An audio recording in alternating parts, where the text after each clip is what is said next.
The new Zelda game, Echoes of Wisdom, is super fun, obviously reminiscent of the modern Breath of the Wild formula with its open world and tedious menu navigation. But it's also a return of the classic Zelda formula in a sense. There's a tasteful amount of linearity, more anthemic themes, and proper dungeons after almost a decade. And the new dungeon music is so good, from the frenetic Indian tabla feel of the Gerudo Sanctum to the spicy tango feel of the Elden Temple. But really the one that stood out to me the most was the Faron Temple, actually our first foresty temple since Triforce Heroes in 2015. And not only is the music a banger, but it's actually so dense and complex, I decided to make the entire video about just this one tune. Sorry, Elden Temple fans. In an earlier version of the script, there was a joke at some point where I made a mashup of the Elden Temple theme and Moulin Rouge Roxanne, but I guess it's never gonna happen. Roxanne,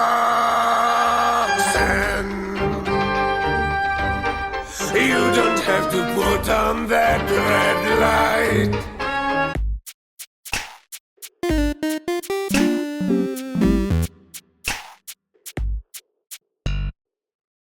Minor spoiler warning for this part of the game, and also as with all of my single song analyses, I'm going to be stopping every few measures, so I'd recommend taking a listen to the Faron Temple theme in its entirety first. Alright, but anyways, let's take a listen to the first part of the groove.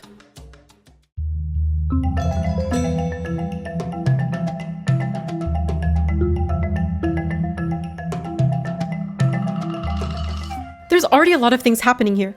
One thing I immediately liked about this theme is how different it is from the other forest temples in the series. Historically, forest temple themes have been more ambient, with lush pads and harmonies either over a sparse groove or no percussion at all. But here we already have a really busy groove, kind of reminiscent of Majora's Mask's Woodfall Temple, which is kind of cool since the setting is rather similar with the appearance of Deku Scrubs in the more rainforesty, swamp-like environment. We first hear these three different marimba lines playing different interlocking rhythms. This, coupled with the two instruments underneath that play this fanfare-like figure at the start of the phrase, immediately highlights the track's gamelan influence. Gamelan is a type of Indonesian ensemble, featuring a wide variety of mostly percussion instruments. There's a lot of stylistic variation between the islands, but one huge mainstay is the idea of cycles, similar to the Western concept of measures and phrase length. Typically, a low gong or series of gongs plays a simpler, longer part underneath that tracks the cycles, and often indicates changes in sections. In this first part, we can hear the gong accentuate every 4-bar cycle, playing about one beat before the start of each new phrase. Another huge concept, and specifically Balinese gamelan, is the idea of kotekan, creating these complex rhythms using two interlocking parts.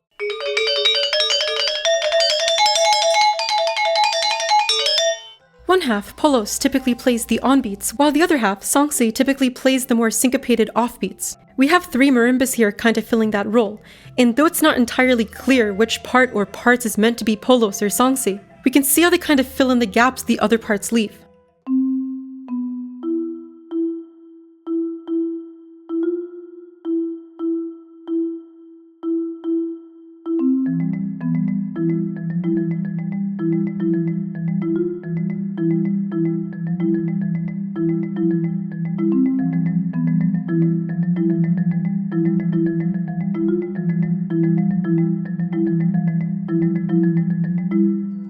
Below the kotekan, we also have actual gamelan instruments, playing this aforementioned figure at the start of each new cycle. The instruments seem to be gongsa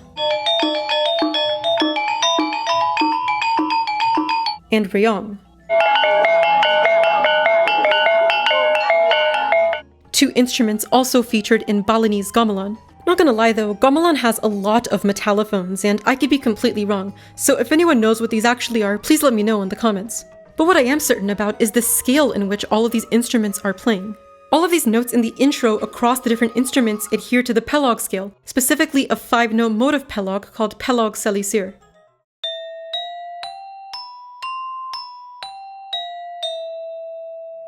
Traditionally, the tuning of these notes in Pelog differs from our Western equal temperament, and often varies drastically between the different islands in Indonesia. We'll come back to this idea in a second, but for now, everything is just an equal temperament. What's cool is that after the intro, this flute melody comes in, possibly played on the Sundanese suling.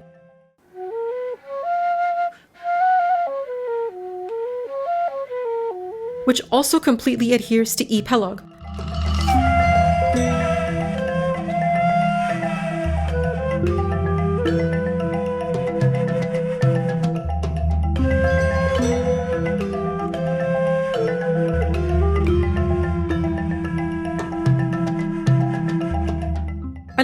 call and response kind of melody, it simultaneously feels rather simple and flowing, but also feels like it's using more than 5 distinct notes. Just really good melody writing.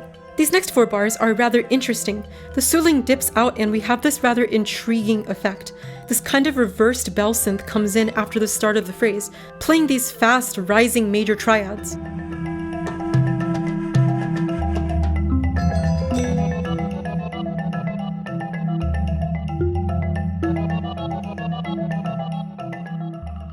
It's honestly pretty weird, this jarring and inorganic instrument amongst our otherwise natural percussion and woodwind ensemble.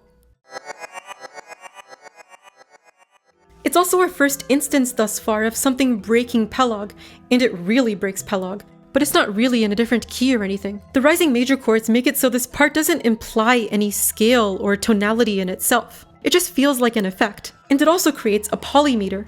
Everything else is on the 16th note grid, with each part fitting cleanly within the measure and kind divisions of 16.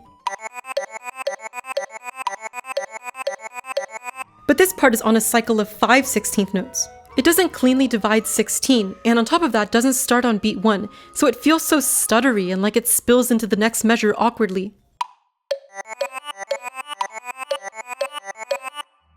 This instrument, rather than being Indonesian or Forest Temple-y, seems to be more evocative of the uncomfortable, plinky reversed synths used in the still world, which is another important aspect of our setting. After this 4-bar cycle, we repeat the earlier suling theme, but this time with a harmony part underneath.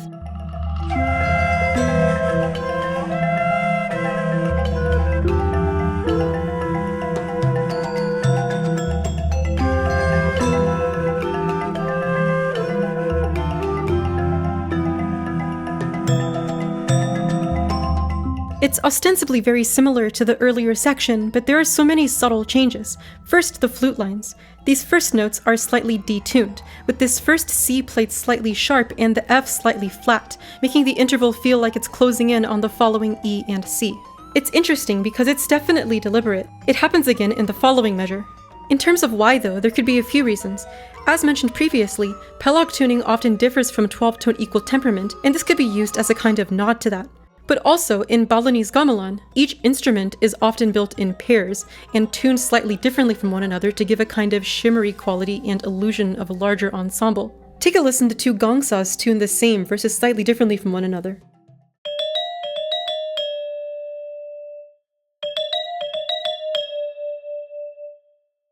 Perhaps these notes are meant to evoke this kind of sound, but honestly it's hard to say. Otherwise, everything is mostly expected and adheres to Pelog as usual, except for this one note in the lower part which hits D. This breaks Pelog Selisir, but technically is part of the larger 7-note Pelog scale. It seems more likely though, it's just a result of voice leading or composer preference, perhaps.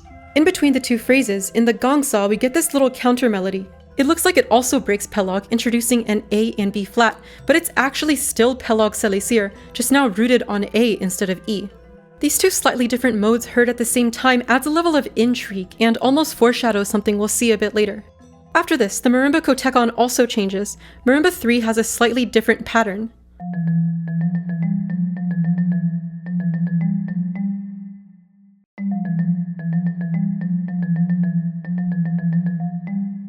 Sometimes in gamelan, the cycle will change to indicate a transitional section before a new cycle, which could explain this slightly altered marimba 3 part as we're heading into a new section in just a second. Before this new section though, we have another 4-bar cycle with this rising synth line, but also another counter melody in the gongsa, initially harmonized in 4ths, but then breaking E Pelog and harmonizing in 5ths.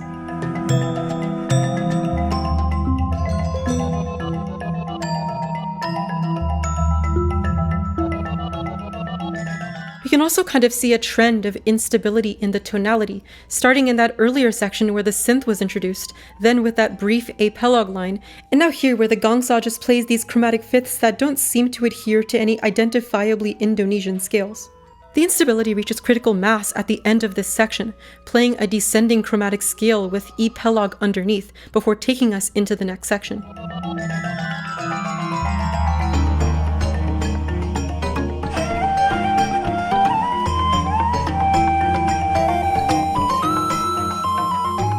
We completely switch up the groove. The marimba parts switch up to this new tonality and rhythmic cycle with gongsa underneath. and it seems none of the instruments are playing any variation of Pelog. For the most part, each percussion instrument seems to keep to its own unique 4-note palette. Marimba 2 has C-flat, D-flat, E-flat, and F. Marimba 3 has E-flat, F, G-flat, and A-flat. And these rhythmic accents in fourths on gongsa have A-flat, B-flat, D-flat, and E-flat. It all sounds rather disparate played separately, but heard together it actually forms a kind of E-flat natural minor framework. Not explicitly Indonesian, but I think it works really well as a juxtaposition underneath our flute line, which is actually still an E-pelog. This gives us a rare but awesome moment of true polytonality, where, as the name would imply, we have more than one tonality or key center heard at once. And it creates such a unique sound, simultaneously more stressful but also so intriguing and mystical.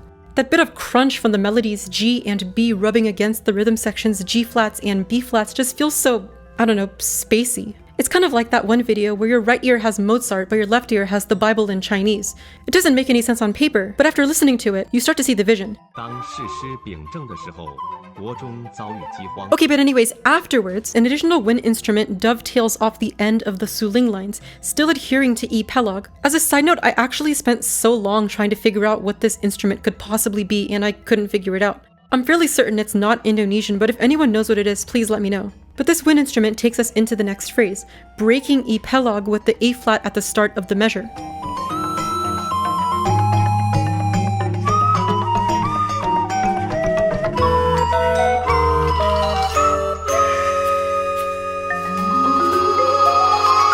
Everything is starting to align more in this E-flat minor-ish land. Of course, the most interesting part of the sheet music has to be this suling line, which starts to dip into what we would consider to be microtonality.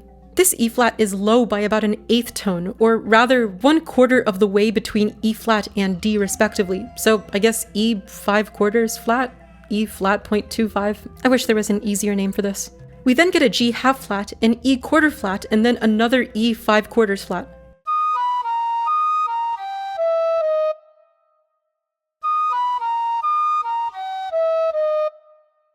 It's definitely subtle, but I feel like this microtonality has such an important effect on the melody here. We're reaching another climactic point in the tune, and this angular, splintery microtonal melody builds so much tension. In terms of intent, there's a lot of bends in this section, so it could very well just be loosey-goosey pitches just for the fun of it. But to me, this melody almost feels like a vague approximation of a different pelog scale. Pelog tembung versus our usual pelog selisir sounds like this.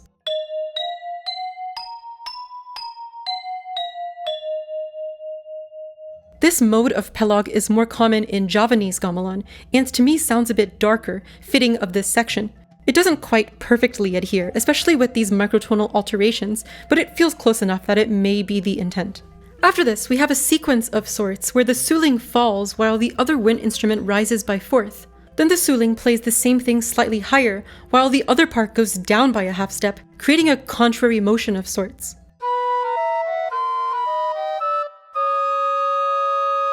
As another side note, this quarter note melody feels really familiar. I feel like this is a leitmotif from another Zelda game, but it completely escapes me and I couldn't find it. Once again, if anyone knows if this is from anything, please post it in the comments. But after this, everything comes to a rhythmic unison on those sustained notes, and there's this fast rising line across the marimbas doubled on gongsa at the tail end.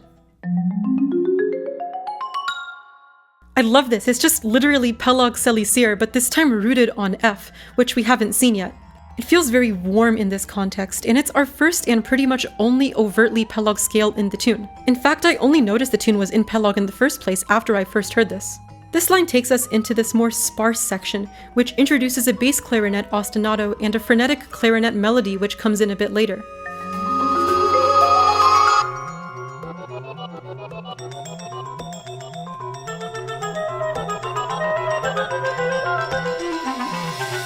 The bass clarinet is seemingly back in our familiar E-pelog, just omitting the expected G. The gongsa comes in afterwards, also in E-pelog again, and traits the melody with the rayong, acting as the polos to the latter's sangsi. The clarinet then comes in mirroring the gongsa but in G-sharp pelog, creating another fleeting moment of polytonality. And then the bass clarinet has a solo run down that minimal E-pelog scale, taking us into our final section before the loop.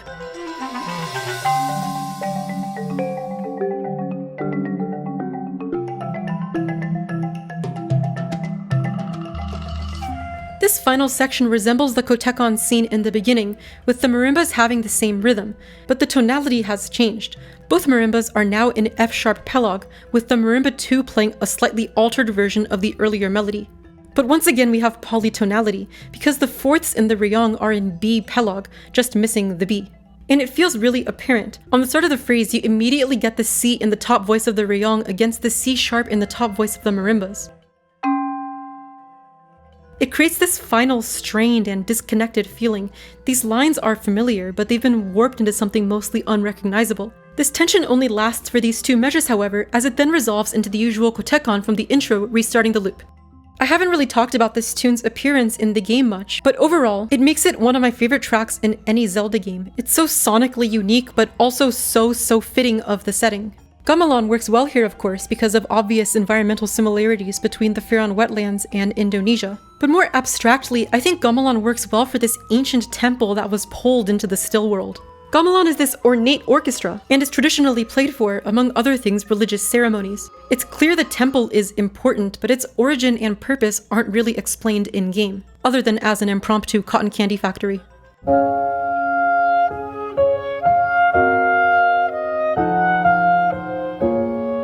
But the association with this idiosyncratic grandiosity of Gamelan just lets your imagination run wild with theories about the purpose of this grand structure. You first enter the temple after you find it in the still world, this ontologically evil space with corrupted imitations of familiar things. And this is where the polytonality and microtonality come in, distorting the otherwise meditative gamelan rhythms into something reflecting the greater environment, almost feeling like it's eating away at the structural integrity of the temple's walls, or perhaps festering at its core. What's cool is that despite gamelan's relative rarity in scores, I can actually think of a few Nintendo games where it appears. Mario Odyssey's Forgotten Isle actually features some gamelan instruments, and is even entirely in D pelog.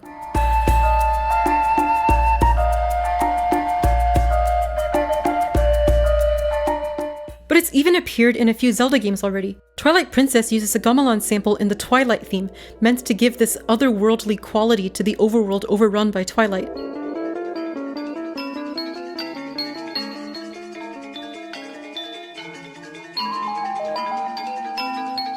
Gamelan has even appeared in an earlier Forest Temple. The rattly wooden instrument in the beginning of Ocarina of Time's Forest Temple theme is the Sundanese angklung, an instrument made of a series of tuned bamboo pipes which are shaken against the frame to produce fast, tremolo-like notes.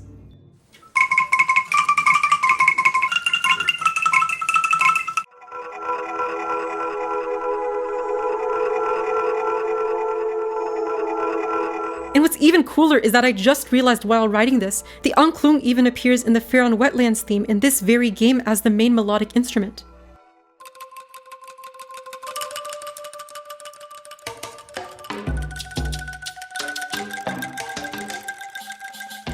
Alright, so I'm editing right now, and I also just realized that the Smoothie Shop theme is in Pelog Sunaran, the third of the most common modes of Pelog.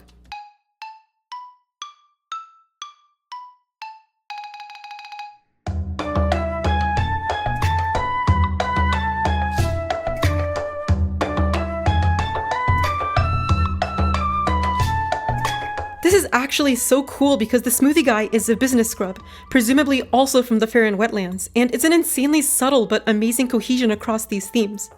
And that's pretty much all there is to it. I tried my best to make sure the terminology and analysis was as accurate as possible, but please Indonesians, come through and correct me if I messed up.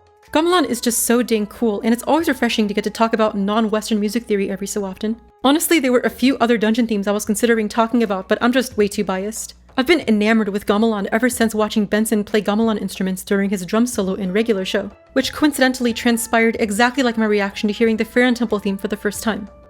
No worries, mate. There's no way you can fit a gamelan on...